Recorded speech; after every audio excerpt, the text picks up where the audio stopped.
আল্লাহ কয় বান্দারে ঈমান আর আমল লইয়া যদি কবরে আসতে পারোস ওয়াদা দিলাম প্রত্যেকটা জান্নাতীকে আমি ইউসুফ নবীর মতো সুন্দর বানায়া দিব। এই ইউসুফ নবী কত সুন্দর জানো?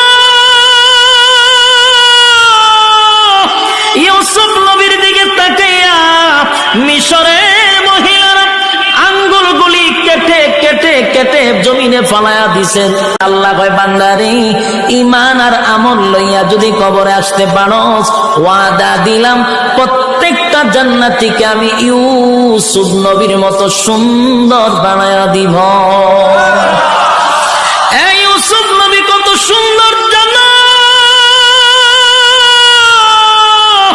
ইউসুফ নবীর দিকে তাকাইয়া মিশরের মহিলারা আঙ্গুলগুলি কেটে কেটে কেটে জমিনে ফালায়া দিছেন।